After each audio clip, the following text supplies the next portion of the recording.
é uma alegria poder estar com vocês e compartilhar, através da tecnologia, né, desse momento de comunhão com Deus. Nós estamos aqui, de fato, numa igreja virtual, mas é uma igreja real, né, porque estamos nos vendo, podemos compartilhar a fé e a esperança, podemos orar juntos, né, cantar, louvar a Deus. E enquanto não voltamos para o templo outra vez, né, temos esse recurso e, através dele, Deus pode nos abençoar igualmente, né, fortalecendo a nossa fé e a nossa esperança também. Espero que cada um de vocês esteja em paz com Cristo, apesar das dificuldades, podemos descansar em Deus, né, e sabendo que Ele cuida de nós. Eu tenho estado impressionado também, como vocês, né, com as coisas que estão ocorrendo nesses dias. É impressionante que há um ano, né, nós estávamos parando as nossas atividades presenciais para começar a jornada da pandemia. E depois de um ano, a pandemia está pior do que estava ano passado. Mas, pela graça de Deus, esse período difícil vai passar e a Igreja de Deus poderá continuar sua caminhada e terminar sua missão, porque Jesus está às portas. Bem, irmãos, em momentos como esses, parece às vezes que nós estamos sozinhos, né? Parece que Deus nos esqueceu, esqueceu o mundo, né? Esqueceu a igreja aqui nesse mundo, né? Cheio de enfermidades, de problemas. Então, em situações como estas, nós devemos nos voltar para a palavra de Deus, para as promessas dele, né? Porque nós temos a palavra dele, nós temos a afirmação dele, né? De que ele está conosco. Ontem, o pastor Reinaldo Siqueira pregou aqui na igreja do NASP, né? Também virtual, assim. E ele falou o seguinte, que o povo de Deus pode atravessar por muitas dificuldades, e não são as circunstâncias, né, que demonstram que Deus está presente ou não. Não são as circunstâncias. Porque o próprio Jesus, né, quando esteve aqui na Terra, Deus estava com ele, né, e Paulo diz, Deus estava em Cristo, né, e com Cristo, reconciliando o mundo com ele. Porém, Jesus enfrentou muitas tribulações, perseguições, né? As pessoas estavam contra ele em muitos momentos. No deserto da tentação, né? Imagina Jesus lá sem comida, né? 40 dias e 40 noites. O diabo vem para tentá-lo, né? Mas ele tem a palavra de Deus com ele. E a palavra de Deus é o que atesta, né, a presença de Deus conosco. Então, é como você está, é como nós estamos aqui agora, né? O que prova para nós, né, que nós estamos reunidos? O que é que confirma para nós que realmente estamos em culto, né? É que nós estamos falando uns com os outros, né? Então, o pastor está dirigindo a palavra e isso torna, né, esse momento um momento de culto. Então, o que prova, né, a presença de Deus conosco é a palavra dele. E nós temos aqui, né, a palavra dele conosco. Então, a nossa meditação desta noite tem a ver exatamente com esse tema também. E tem a ver com o Apocalipse. Então, eu vou compartilhar a tela, que eu vou mostrar algumas coisas para vocês, e aí vocês poderão acompanhar com as imagens e com os textos que nós vamos ler. Então, eu tenho enfatizado para as pessoas que o Apocalipse tem uma mensagem de esperança, né? De segurança, de certeza, para a Igreja de Deus. Isso foi assim no primeiro século, quando João, né, escreveu o Apocalipse. Foi assim na Idade Média, foi assim para os reformadores, né? O Apocalipse sustentou a esperança deles. E depois para os primeiros adventistas. Olha a importância, né, que o Apocalipse teve para eles. Eles estavam seguros, né, de que Jesus estava para vir através dos estudos, né, deste livro. Então, eu vou falar sobre Jesus entre os candeeiros. Esse é o nosso tema desta noite. Eu vou lembrar, então, para você uma história da minha vida, né? 45, 47 anos atrás, passou, né, pela nossa fazenda, no município de Ivolândia, no estado de Goiás, um comportor. Em 1972, Então, quase 50 anos. Quase 50 anos. Então, o comportor chegou lá, na casa do meu pai, né? Eu já era nascido. Era menininho, né? Tinha uns 5 anos de idade. 5, 6 anos. E o comportor chegou lá montado a cavalo. E ele tinha visitado mais pessoas, né? Visitou um tio meu, e o tio comprou os livros. E ele visitou meu pai, irmão do meu tio. E meu pai gostou dos livros, né? Comprou também. E os livros eram A Vida de Jesus, de Ellen White, e o livro Focalizando Nossa Época. Esse livro é um livro sobre Daniel e Apocalipse, né? Antigo, da Casa Publicadora. E aí, irmãos, eu, né, com 5, 6 anos de idade, então peguei aquele livro, né, e ficava folheando, sabe? Ficava folheando, não sabia ler ainda, né? Ficava folheando e vendo as imagens, né? Lia as imagens. Minha mãe disse que eu me interessei mais pelos livros do que os demais irmãos. Nós somos 6. Então, lá numa fazenda, cheia de gado, né? Terra de piqui, né? Onde o povo comia pamonha direto, né? Fazia queijo, sabe? Então, lá era uma dieta, né? Assim, de piqui, pamonha e pão de queijo, né? Era PPP. E esta fazenda, irmãos, acreditem, né? Estava a 36 quilômetros da cidade mais próxima. E nessa cidade mais próxima não tinha igreja adventista.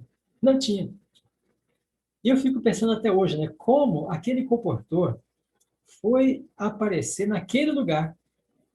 Porque se ele tivesse visitado, né, as fazendas em volta de uma cidade que tivesse igreja adventista, já era muito.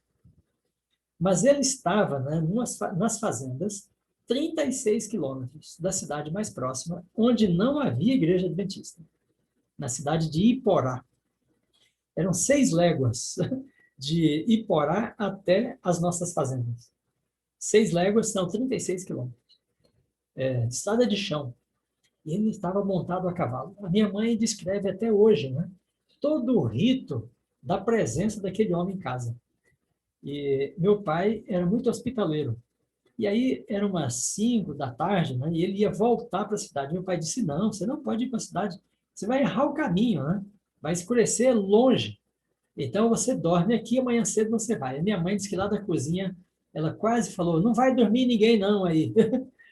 Porque ela dizia que meu pai hospedava todo mundo que aparecia. E ele conversou muito com o homem, né? E achou simpático o sujeito. E aí minha mãe foi fazer janta para ele, né? Aí ele disse: mas olha, seu divino, né, dona Cristina, eu não como assim todas as coisas que as pessoas comem, sabe? Ela falou: mas como assim que o senhor não come? Faz mal para o senhor? O senhor tem doença? Falou: não, não, eu sou sadio, né? Ela falava sadio, não era saudável. Aí ela disse: mas o que o senhor não come? Eu não como assim comida feita com banha de porco. Falei: então você não come nada, ela disse, sabe? Porque aqui só come com banha de porco. Aí ela disse: então não tem como fazer comida para o senhor. Ele falou: não, mas eu ando com um vidrinho de óleo, né? Aí foi lá no cavalo, sabe? Tinha lá a mochila dele, né? Trouxe o vidrinho de óleo, né? Ele disse: então a senhora pode preparar comida para mim com esse óleo? Aí ele disse: mas o feijão está feito na banha de porco. E a carne também. Ele falou: não, não precisa. A senhora pode fritar aí uns ovos, né? Umas verduras, o arroz, e tá bom demais para mim. Aí ela disse que ele comeu, né? Umas 3 vezes. Né?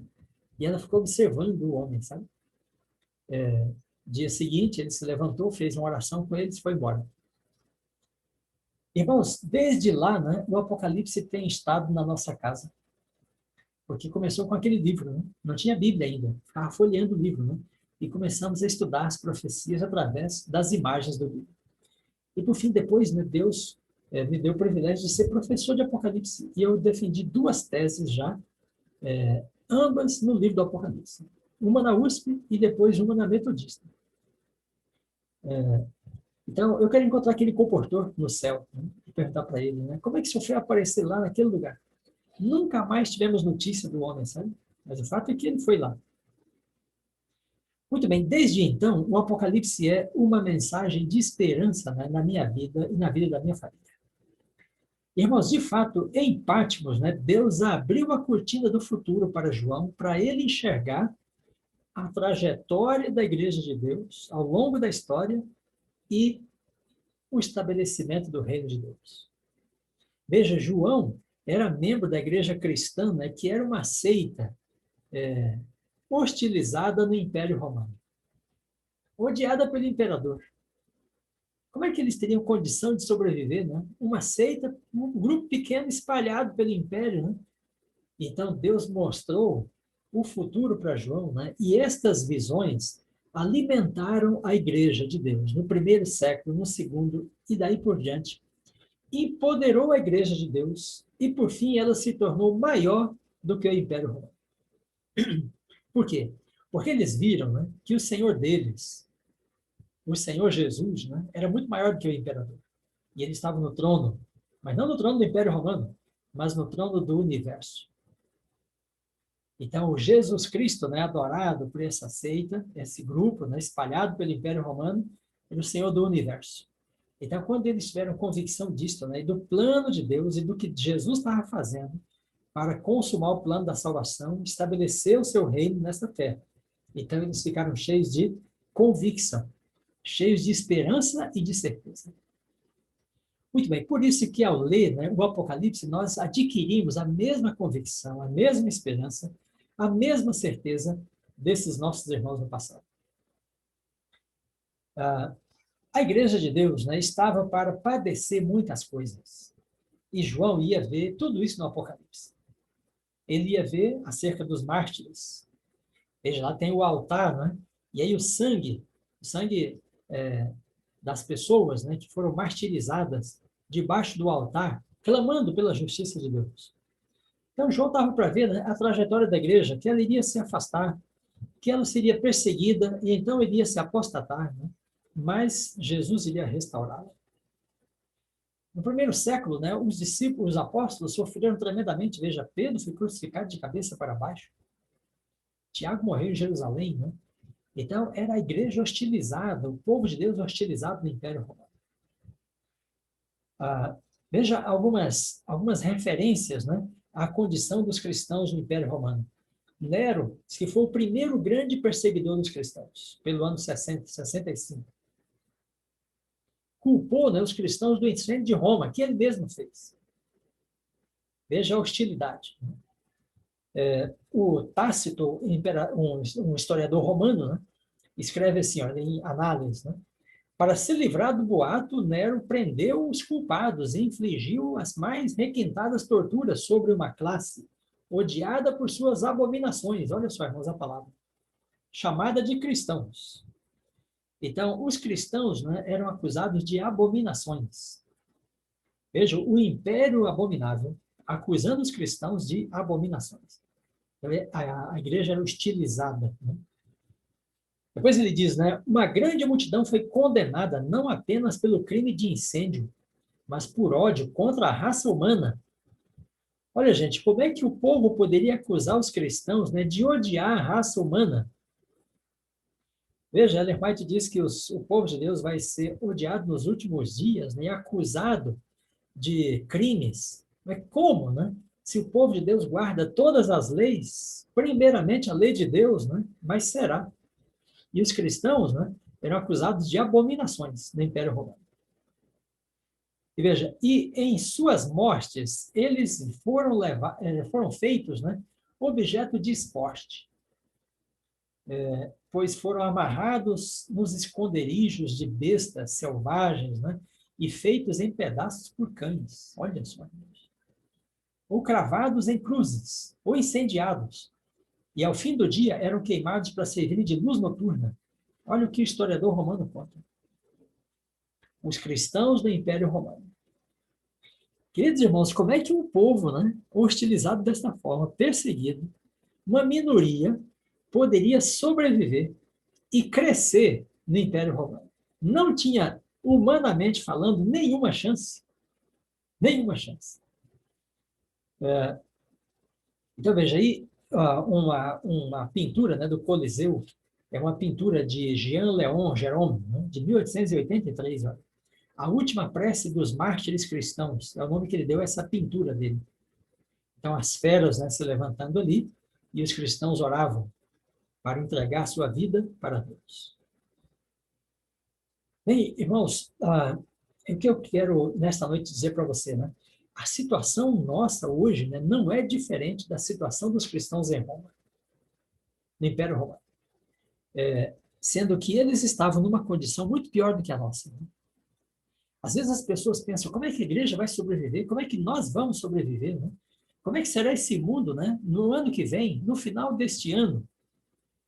O mundo, a vida, né? O futuro estava muito mais sombrio para os cristãos no primeiro século do que para nós hoje.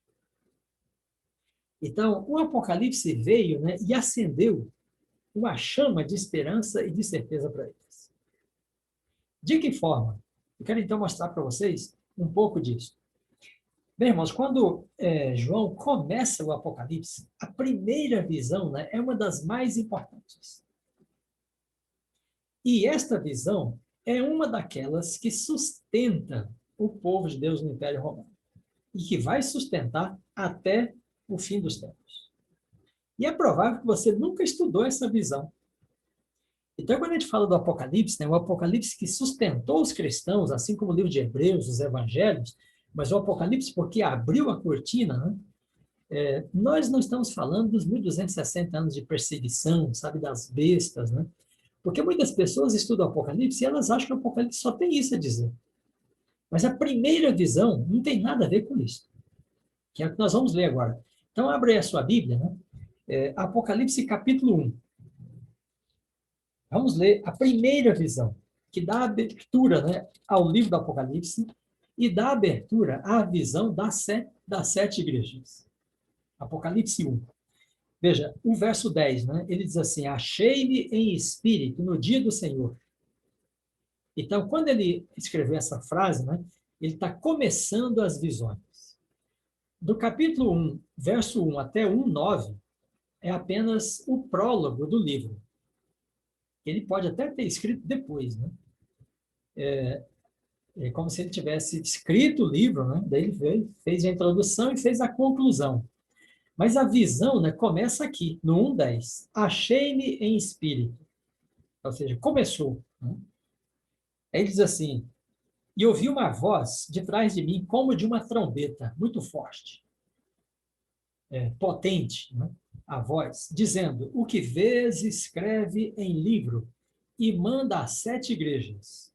Éfeso, Esmirna, Sardes, o Pérgamo, Tiatira, Sardes, Filadélfia e Laodiceia. Verso 12. Voltei-me para ver quem falava comigo. Olha, irmãos, quando João escutou a voz, ele estava de costas, a voz estava atrás dele, né? Ele não sabia quem estava falando. Então ele se voltou para ver. Quando ele virou, aí diz assim, e voltado, vi 7 candeeiros de ouro. Interessante que ele não viu a pessoa primeiro. Ele viu primeiro os candeeiros, 7 candeeiros, né? E ele diz assim, e no meio dos 7 candeeiros, um como filho do homem, com vestes talares e cingido à altura do peito, com uma cinta de ouro. Bom, eu coloquei aqui a imagem, né? Primeiro essa imagem como se fosse a visão de João. Olha, ele viu 7 candeeiros. Os olhos dele, né, foram para os candeeiros primeiro, depois para o personagem que falou, né? E o personagem, ele diz, semelhante ao filho do homem, ou seja, era um ser humano, né? Era uma pessoa. Ele diz assim, as vestes dele, né, eram compridas, ia até os pés, e tinha uma cinta de ouro que ia até o peito. Bom, ele está descrevendo, irmãos, um sacerdote. O personagem que ele vê, né, é Jesus Cristo, mas ele não diz que é Jesus. Ele diz assim, semelhante a filho de homem. Ou seja, ele viu que era o céu, né? Ele viu que era o santuário celestial. Ele diz, mas tinha uma pessoa, um ser humano lá. E esse ser humano tinha uma veste que ia até os pés e uma cinta de ouro pelo peito. Bom, esta maneira de descrever a veste, irmãos, era a maneira que o livro do Êxodo, né, descreve a veste do sacerdote. O que João quer dizer é que ele viu o santuário celestial, né, e viu o sacerdote caminhando no meio dos candeeiros. Né? O lugar, o candeeiro aí, né, no santuário terrestre, onde é que ele ficava? Ele ficava no lugar santo do santuário. Tinha o candeeiro de um lado, a mesa dos pães em frente, do outro lado, né? E no meio, à frente, o altar do incenso, o altar de ouro, né? O altar do incenso. Depois o véu, depois o lugar santíssimo. Então, João viu Jesus primeiro no lugar santo. Bom, vamos ler então um pouquinho mais a descrição. Aí ele fala assim, verso 16: a sua cabeça e cabelos eram brancos como a alva lã, como a neve, os olhos como chama de fogo. Olha, veja, irmãos, interessante, né, que Jesus e João eram primos. As duas mães, né, eram irmãs.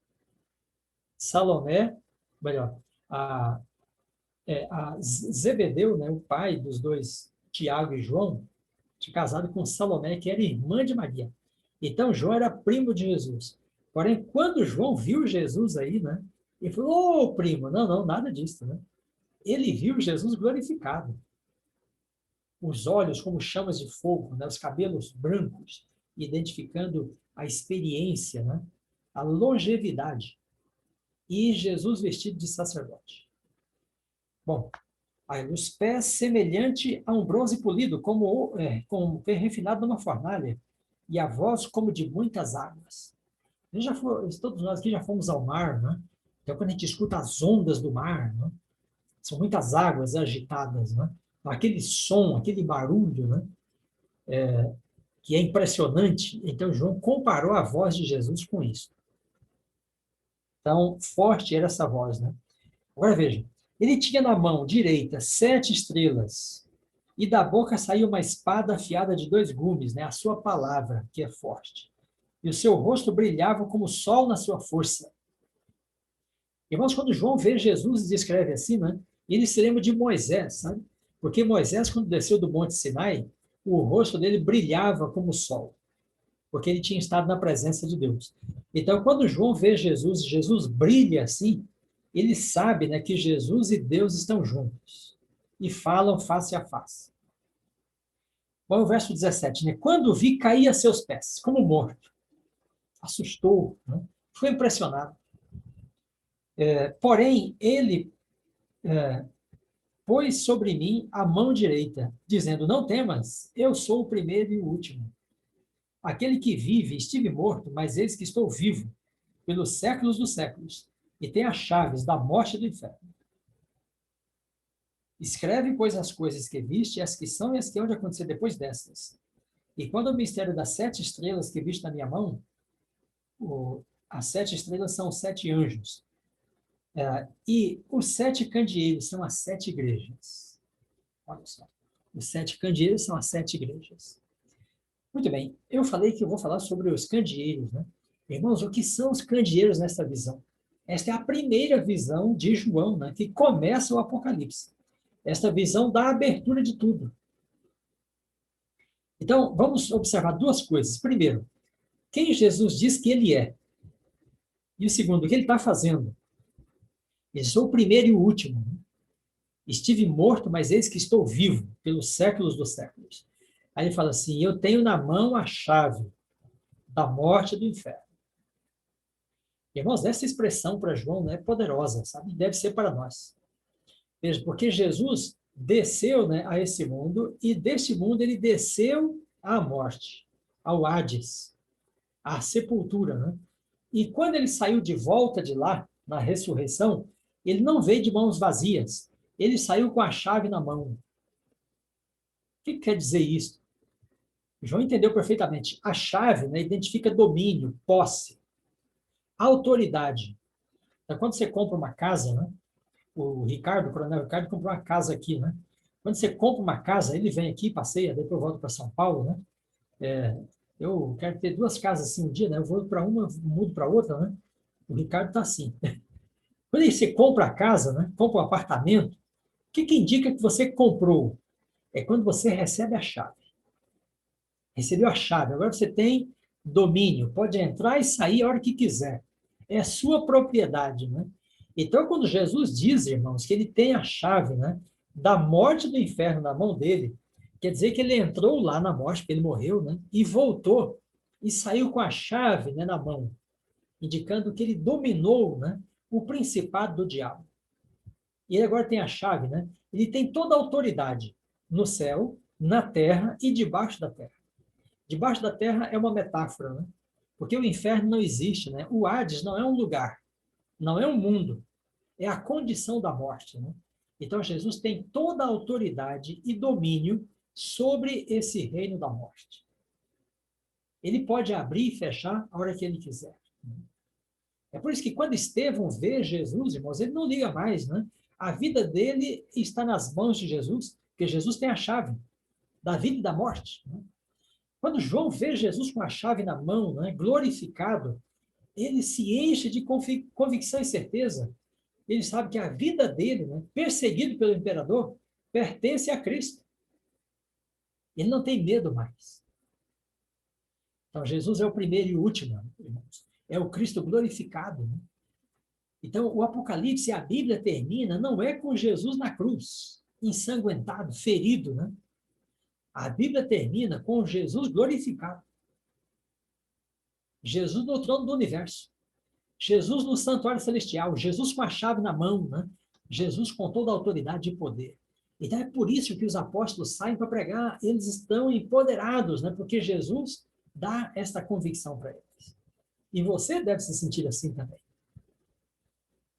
Agora, o que ele está fazendo? Olha só, ele está, né, no meio dos candeeiros. O que o sacerdote fazia com os candeeiros? Todo dia, irmãos, o sacerdote entrava no lugar santo, no santuário, né? Todo dia. E uma vez por ano ele entrava no lugar santíssimo, né? O sumo sacerdote. Aí o sacerdote fazia um serviço, né, todo dia. Ele primeiro ia e espevitava as lâmpadas e abastecia de azeite. E aí a luz ficava forte e bonita. Todo dia ele fazia isso. Lá naquela fazenda que eu mostrei para vocês, a gente não tinha luz elétrica, tinha só lamparina. Então a gente aprendia, né, a espevitar o pavio, né? Ele queimava assim, às vezes chegava até abaixo um pouquinho, né, do bico, né, da lamparina. Aí você tem de puxar o pavio, ele está embebido, né, no querosene, e aí ele dá uma luz melhor, porque você puxou o pavio, né? Então, o sacerdote fazia isso, ele espevitava as lâmpadas, né? Ele abastecia de azeite e a luz ficava bonita. A luz ficava cheia. Uma vez por semana ele trocava os pães da proposição e todos os dias ele oferecia o incenso no altar. Irmãos, quando Jesus diz para João, né, os 7 candeeiros são as 7 igrejas, aí João entende tudo, né? Porque as igrejas são as 7 fases do povo de Deus na terra. Mas Jesus está no meio dos candeeiros. E ele está fazendo o quê? Ele está trabalhando, né, como sacerdote para fazer com que a lâmpada, a luz, né, do candeeiro, seja viva, seja forte, seja brilhante, né, seja radiante. Aí ele fala para João, João, os 7 candeeiros são as 7 igrejas. E eu estou cuidando delas. Eu vou cuidar delas. Agora, quando João começa, né, a primeira igreja, é mais interessante ainda, porque olha o que diz. Ó. Fala assim, ao anjo da igreja de Éfeso, Apocalipse 2:1, escreve, estas coisas diz aquele que conserva na mão direita as 7 estrelas e que caminha no meio dos candeeiros. Olha, os candeeiros são as 7 igrejas. E Jesus, né, é aquele que caminha no meio dos candeeiros. O que é que isso significa para nós, irmãos? Ele caminha, né, com a igreja de Éfeso, no primeiro século. Ele caminha com a igreja de Esmirna, nos séculos seguintes. Ele caminha com a igreja de Pérgamo e Tiatira, né, ao longo da Idade Média. Ele caminha com a igreja de Sardes. Ele caminha com a igreja de Filadélfia. E ele vai com a igreja de Laodiceia até os últimos dias. Nada pode separar Jesus da sua igreja. Nada. Ele caminha com ela, ele vive com ela. Ele está o tempo todo com ela. Olha só, o que esta visão faz a gente se lembrar, né? No Antigo Testamento, olha só, Levítico 26:11, né? Moisés terminou o santuário, né? Inaugurou, colocou o sacerdócio, né? Aí Deus falou assim: eu vou colocar o meu tabernáculo, a minha presença no meio de vocês. E a minha alma, né? Ou seja, eu não me aborrecerei de vocês. Olha só, irmão. Aí ele diz: andarei entre vós, e serei o vosso Deus, e vós sereis o meu povo. Jesus caminhando no meio dos candeeiros aqui, irmãos, é a mesma mensagem. Ele estabelece o seu tabernáculo com a sua igreja, ele caminha com ela, e ele não se aborrece dela, apesar dos seus pecados, apesar da sua fraqueza. Ele continua com ela. Então ele diz: eu vou colocar o meu tabernáculo, né, no meio de vocês, e a minha alma não vos aborrecerá. Não se aborrecerá de vós. Né? Aí ele diz: eu vou caminhar entre vocês e serei o vosso Deus. Queridos irmãos de Vila Formosa, pastor Álvaro, né, Toninho, Ricardo, olha só, Jesus caminha com a sua igreja. Ele anda, né, no meio dos candeeiros. E ele é o nosso Deus, e nós somos o seu povo. As ovelhas, né, do seu pastoreio. Porque ele estabeleceu o santuário dele no meio de nós. Então são duas igrejas aí, né? A igreja do deserto, a igreja de Israel, né? E a igreja do Império Romano. Quando Jesus estava no Éden, irmãos, com Adão e Eva, né, ele caminhava pelo jardim todos os dias. Porque naquele momento que Adão e Eva pecaram, eles ouviram a voz de Deus que caminhava pelo jardim. Que ali era o lugar da presença dele. Agora, quando ele manda Moisés fazer o santuário, né, e ele diz que ele coloca o tabernáculo dele, tabernáculo é a morada entre Israel, né? Então ele está dizendo que ele vai caminhar com Israel igual ele caminhava no Jardim do Éden. E agora aqui no Apocalipse ele está dizendo, né, que ele também estabelece a presença, a morada, a habitação dele com a igreja. E vai caminhar com ela. Vai caminhar com ela. Então Jesus caminha, né, com a igreja, conhece essa igreja. Está vendo aqui, né? Cada um de vocês que estão conectados. Irmãos, Deus conhece, Jesus conhece, né, a casa de vocês. Conhece o que vocês têm na despensa, na geladeira, porque ele caminha com a sua igreja. Nenhuma lágrima pode verter dos nossos olhos sem que ele veja. Nenhuma dor nos acomete sem que ele sinta também, porque ele está presente. É isso, né, que João está vendo através dessas imagens, desses símbolos, né? E ele acredita nisso. Olha só como é que Jesus conhece. Ele fala para cada igreja. Veja, capítulo 2, verso 2. Mantenha a sua Bíblia aberta aí. Aí ele diz para a igreja de Éfeso, né? Conheça as tuas obras, tanto o teu labor quanto a tua perseverança. Olha só, conheço. Quando na Bíblia, né, diz que conhece, não é que sabe a respeito. Então, por exemplo, eu não posso dizer simplesmente assim: eu conheço a igreja de Vila Formosa, né, porque já ouvi falar. Não, já estive lá. Mas quando Jesus fala que conhece, é mais, porque isso significa que ele experimenta conosco. Então, veja, ele diz para Éfeso, né, que ele conhece Éfeso. Aí chega a vez de Esmirna, né? Aí 2, verso 9, ele fala: conheça a tua tribulação. Então, ele experimenta, né, a experiência de Éfeso, e ele experimenta também a experiência de Esmirna. Ele diz: conheça a tua tribulação. Então, para cada igreja, ele usa o verbo conhecer uma vez. Olha, para Pérgamo, conheça o lugar em que habitas. 2, verso 13. Para Tiatira, conheça as tuas obras. Para Sardes, né, conheça as tuas obras. Para Filadélfia, conheça as tuas obras. Né? E para Laodiceia, ele também diz: conheça as tuas obras. Irmãos, interessante que para as últimas igrejas, né, ele diz que conhece tudo que as pessoas fazem. As obras aqui é tudo que nós fazemos. Então, Jesus está dizendo que conhece, né, o nosso trabalho, a nossa profissão, o nosso dia a dia. E ele sabe das coisas que fazemos.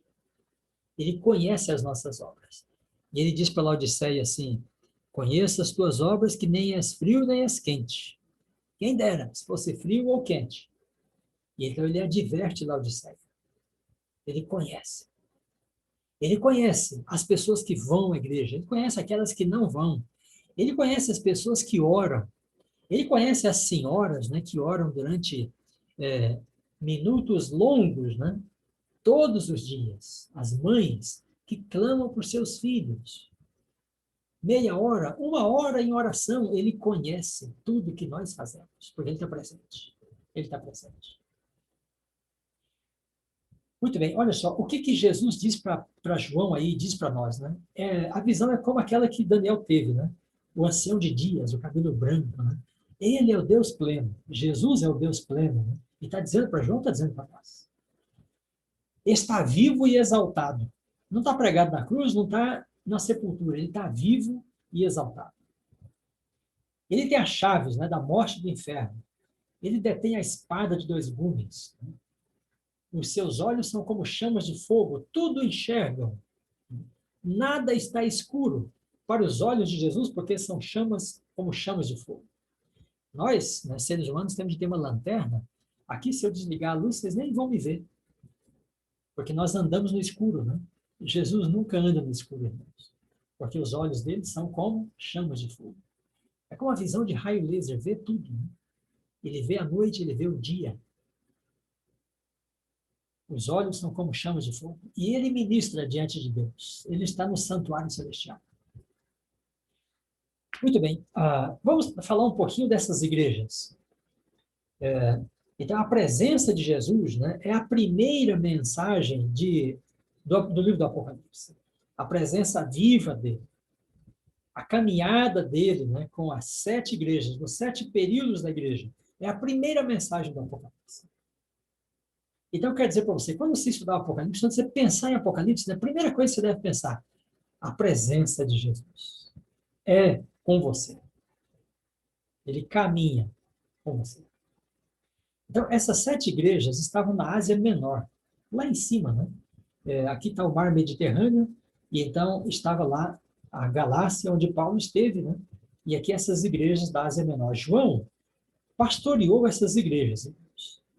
Ele trabalhou por aqui, evangelizou, né? E lá pela idade de... talvez João estivesse com 80 anos, por aí, né? Quando ele escreveu o Apocalipse. E ele foi exilado aqui na ilha de Patmos, por ordem do imperador. E daqui, né, ele escreveu o Apocalipse. Então, as 7 igrejas não são cartas que João mandou para essas igrejas aí. Porque quando Jesus fala com ele, né, ele diz que o Apocalipse todo era para mandar para 7 igrejas. No capítulo 1, verso 11. O Apocalipse todo. Né? Então, essas 7 igrejas são tomadas como metáfora, como símbolo da igreja de Deus ao longo da história. E aqui tinha mais igrejas. Tinha a igreja de Troade, tinha de Filipos, tinha outras igrejas por aí. De Colossos, né? Várias igrejas, inclusive para as quais Paulo pregou e escreveu também. Só que Paulo ficou mais ao sul da Ásia Menor e João chegou até o norte da Ásia Menor. Então, essas igrejas, por que ele tomou essas 7? Porque essas igrejas, né, na condição histórica delas, do primeiro século, elas eram representação apropriada para a história da igreja em toda a era cristã.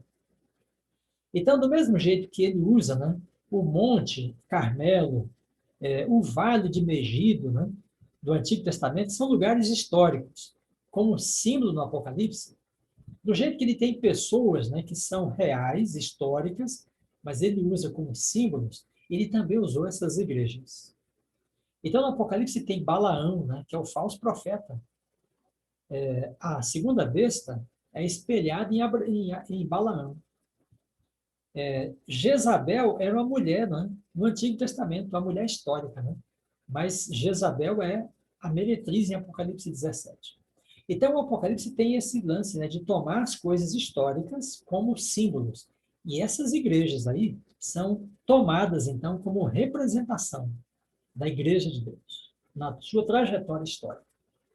Então, nós consideramos, olha só, que a primeira igreja, né, é a igreja do primeiro século, depois vem Esmirna, que é até o ano 313, é uma igreja que sofreu muita perseguição. Depois, a igreja de Pérgamo, né, é a igreja quando Constantino se converteu e fez o decreto dominical dele, né? Então aí Jesus diz assim, onde você está, está o trono de Satanás, porque o imperador se tornou um cristão, né, por conveniência. E a igreja cristã, né, se aproximou do imperador e começou então a se apostatar de Cristo. A igreja de Tiatira, né, desde o papado, do início do papado, né, até a reforma. A igreja de Sardes, né, a igreja da reforma, de 1517 até final do século XVIII. Aí Filadélfia até 1844 e Laodiceia, de 1844 até o fim. Bom, veja, irmãos, algumas curiosidades. Para cada igreja dessa, tem algum elemento, né, que mostra que elas representam a igreja na história. Por exemplo, só menciona os apóstolos na igreja de Éfeso, que é a igreja do primeiro século. A palavra apóstolos, né, só aparece aí. Por quê? Porque no primeiro século, né, foi o período de vida dos apóstolos. Então, é na igreja de Éfeso que se menciona os apóstolos, porque essa é a igreja da época dos apóstolos. Os judeus, né, estiveram em contato com os cristãos nos primeiros séculos. Antagonismo, né, entre eles. Então, os judeus são citados na carta de Esmirna. Olha, o trono de Satanás é citado na igreja de Pérgamo, nesse período que Constantino se converteu, né? Assim, entre aspas. Tiatira diz que ela tolera Jezabel. Tiatira é a igreja da Idade Média, né? Que é a igreja que se tornou uma perseguidora dos cristãos verdadeiros. Então, Jezabel se estabeleceu, né? Então, a idolatria, a prostituição se estabeleceram, né, nesse período da igreja aí de 538 até 1517. Depois tem vestes brancas, olha só, mencionadas, né, na igreja de Sardes. Olha que interessante, né? Porque a igreja de Sardes é a igreja da reforma. E a reforma fala da justificação pela fé. Ora, as vestes brancas, né, são o símbolo da justificação pela fé. Quando a pessoa é perdoada, justificada, ela recebe uma veste branca, limpa. Se ela pecar de novo, suja essa veste. Então ela se arrepende, ela confessa e a veste é limpa de novo. Né? Esta era a mensagem dos reformadores. Então, é na igreja de Sardes que são mencionadas as vestes brancas. Uma porta aberta para Filadélfia, que é a igreja, né, dos movimentos missionários. Jesus abriu uma porta para o movimento missionário. Os missionários, né, no final do século XVII, no final do século XVIII, né, foram para a África, para a América do Sul, para evangelizar, para a Oceania. Né? Era um movimento missionário. E na igreja de Laodiceia, irmãos, Laodiceia quer dizer povo do juízo, porque laos, né, é a palavra grega para pessoas, ou o povo, né? Laos. E diceia, ou dique, dikaiosine, é a palavra para justiça. Então, Laos dique, né, é o povo do juízo, e começa o juízo em 1844. É a última igreja. Então, faz todo sentido. E eu quero mostrar para você também, nosso tempo está terminando, que tem uma sequência de uma igreja para outra. Alguma pessoa pode chegar e falar, não, essas igrejas aqui, né, existiam no tempo de João, são cartas apostólicas. Não, mas ele pega essas igrejas, né, como símbolo. Por exemplo, ele fala que em Pérgamo, né, Balaão está ensinando as pessoas a praticarem prostituição. É exatamente a igreja, né, que começa a se aproximar do imperador. Ela troca Jesus, né, pelo imperador. Então, Jesus é o Senhor dela, é o marido dessa igreja, né? Mas, nesse contexto, ela está trocando Jesus pela proteção do imperador. Isso é dado na linguagem de prostituição. E aí Jesus fala, né? Arrepende-te. Fala para Pérgamo. Arrepende-te. Quando ele vai falar com Tiatira, que é a igreja seguinte, né? Então, Pérgamo é a igreja dos primeiros dos séculos 4, 5 e 6. Tiatira é do século 6 em diante, né? 538. Aí ele fala com Tiatira, né? E diz assim, que ali está Jezabel, né, que ensina a praticar prostituição. Aí ele fala, dei tempo para que ela se arrependesse, mas ela não se arrependeu. Então, veja, ele manda a igreja de Pérgamo se arrepender. A igreja do quarto, quinto e sexto século. Quando ele fala com a igreja seguinte, né, do século 7, 8, 9 e em diante, ele diz, eu já dei tempo para essa igreja se arrepender, mas ela não se arrependeu. Então, tem uma consecutividade, né, de uma igreja para outra. Elas são realmente colocadas, né, como representação da igreja de Deus na história. Muito bem, tem mais coisas aqui, mas eu vou partir para a finalização. Queridos irmãos, esta imagem aí, olha só, esta imagem, vocês, alguns já foram, né? Alguns aqui eu sei que já foram a Roma, na Itália. E lá em Roma tem o Arco de Tito. Arco é um monumento, né, para celebrar as conquistas. Assim como tem o arco, né, do triunfo lá na, em Paris, né? Então tem o arco de Tito, tem o arco de Constantino, né, pertinho do Coliseu, lá em Roma, e aqui o arco de Tito, que fica pertinho da prisão, né, Mamertina, onde Paulo teria sido preso. Muito bem, o que esse arco de Tito significa, né? Eu tirei essa foto de lá. Os soldados romanos, né, carregando o candelabro, o candeeiro, com as 7 lâmpadas. Então, Tito atacou Jerusalém, destruiu a cidade, incendiou o templo, mas antes ele pegou tudo que era coisa valiosa de lá e levou para Roma. Né? E aí está, então, esse monumento dele, né? Como se fosse uma celebração da conquista dele de Jerusalém. E aí está o candeeiro, de 7 lâmpadas. Irmãos queridos, olha só, os cristãos estavam, né, para ver a queda de Jerusalém no ano 70 e a destruição do santuário. Vocês se lembram, né, que João e Pedro, né, iam ao templo todos os dias. A vida deles, né, como cristãos, ainda estava centralizada no templo. E eles pensavam que do templo Deus ia ouvi-los melhor. Que o templo era o centro da vida religiosa de Israel. Mas e aí Tito vem, né, destrói o templo, sabe, leva o candeeiro, né? Mas antes que isso acontecesse, né, Jesus já tinha profetizado, não ficará aqui pedra sobre pedra. Aí ele fala assim, mas eu vou destruir esse santuário, né, e vou reerguê-lo em 3 dias. Ele já estava falando, irmãos, uma coisa, né, que ia ser falado mais claramente no livro de Hebreus e no Apocalipse.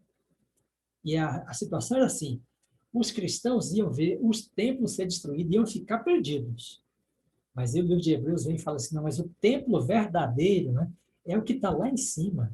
E lá nós entramos. Porque Jesus abriu o caminho para nós. Essa é a mensagem de Hebreus. Né? E o Apocalipse? Aí está dizendo, lá tem um templo completo, né? E tem inclusive o candeeiro que Tito levou. E Jesus cuida desse candeeiro, porque o candeeiro são as igrejas. Então, Tito poderia até pensar, irmãos, que ele tomou, né, o candeeiro do templo e ele tomou posse de Judá, do povo de Deus. Não, ele não tomou posse de ninguém, porque o povo de Deus pertence a Jesus, né, que comprou esse povo pelo seu sangue. Então, a visão dos 7 candeeiros é uma afirmação clara, né, de que a igreja de Deus está na mão de Cristo, não é na mão de Tito e nem do imperador romano, nem de Satanás. Ela está na mão de Cristo. Nada pode contra ela. É por isso que Paulo fala assim, nem altura, nem profundidade, nem coisa do passado, nem do presente, nem do futuro. Nem principados, nem potestades podem nos afastar do amor de Deus em Cristo Jesus. Porque ele está presente na conosco. O candeeiro, né, está na mão dele. E o candeeiro são as 7 igrejas. Eu quero terminar, então, com esse pensamento. Olha só. O grande propósito do Apocalipse é prover conhecimento espiritual e força aos perseguidos seguidores do Cordeiro.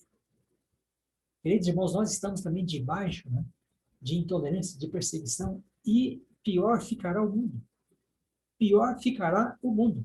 Não nos enganemos, porque o fim está chegando.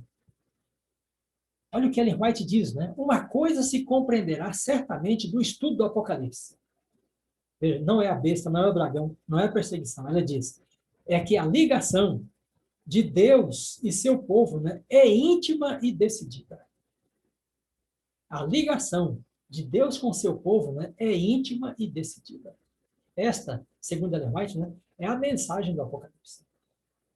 Ela diz, maravilhosa ligação é vista entre o universo de Deus e este mundo. Porque Jesus está, né, com a sua igreja. Queridos irmãos, esta mensagem, né, sustentou os cristãos do primeiro século, sustentou os pioneiros, né, nas batalhas deles. Eles sabiam que Jesus estava no santuário, vitorioso, vencedor, todo-poderoso, e que em breve voltará. E esta mensagem deve sustentar a igreja de Deus no tempo do fim. Esta é uma foto que eu tirei da Assembleia de 2015 em San Antônio. Irmãos, que tenha sido uma das últimas. E aí está a igreja de Deus unida. Então, virtualmente, nós estamos unidos assim, porque nós somos sustentados, né, pelo Cordeiro de Deus. Nós somos sustentados por aquele que cuida dos candeeiros, aquele que cuida da sua igreja. Ele diz, né? Eu vou colocar o meu tabernáculo, a minha habitação, a minha morada, a minha presença entre vocês. E eu não vou me aborrecer de vocês. Porque ele nos ama. E pelo seu sangue nos libertou dos nossos pecados. Que Deus te ilumine, que Deus te dê convicção e força, e que ao enfrentarmos as dificuldades, os desafios, né, muita coisa ruim está vindo. Mas nós somos sustentados pelo poder de Deus. Por Jesus Cristo, que está por nós, né, no santuário celestial. Veja, quando a igreja de Deus compreendeu o Apocalipse, grande reavivamento. Porque ela sabe que Jesus está. Que Deus te abençoe, que Deus te ilumine, que ao longo dessa semana, não importa o que acontecer, não importa por onde você anda, importa mesmo quem anda com você, quem caminha com você. Ele caminha com você. O Apocalipse descortina o futuro para nós e o presente. E o presente é que nós estamos na presença de Jesus. Feche seus olhos, vamos falar com Deus, vamos falar com esse Jesus, né, que caminha entre os candeeiros, que conhece a sua igreja. Ele conhece desde Éfeso até Laodiceia, porque ele caminha com seu povo. Feche seus olhos. Nosso Deus e amado Pai, nós te louvamos, Senhor, por esta grande visão que tu deste a teu servo João na ilha de Patmos. E João e todos os cristãos do primeiro século ficaram seguros, ficaram confiantes. Eles ficaram, Senhor, confortados, consolados, porque eles souberam que o Senhor é Deus, que o Senhor é Rei dos reis, Senhor dos senhores, que tu és poderoso na batalha e que tu estás entronizado como Rei dos reis e Senhor dos senhores. Acima de César, acima dos reis desse mundo, acima de todo principado e potestade, tu estás, porque tu és Deus criador e mantenedor da tua criação. E, ó Pai, como esta mensagem sustentou a tua igreja no primeiro século, ao longo da história, como esta mensagem sustentou os pioneiros, que esta mensagem também nos sustente, ó Pai, como teu povo nos últimos dias. Diante das crises, da enfermidade, da doença, das perdas, que nós estejamos seguros em Cristo, de que a nossa vida está escondida com Cristo em Deus. Abençoa, Pai, o pastor Álvaro, os irmãos Ricardo, Toninho, todos os demais que estiveram aqui conosco. Abençoa cada família da igreja de Vila Formosa. Que a tua presença, ó Pai, seja permanente em todos os lares. E que a chama dos olhos de Cristo possa aquecer o nosso coração, iluminar o nosso caminho. A cada dia, ó Pai, até que nós o vejamos face a face. Sustenta, Senhor, a tua igreja no cumprimento da sua missão nesses últimos dias. Dias difíceis, mas que sejam dias de muito poder, de muita vitória, pela graça, pelo poder, pelo nome de Jesus. É que nós oramos e nós te louvamos. Amém.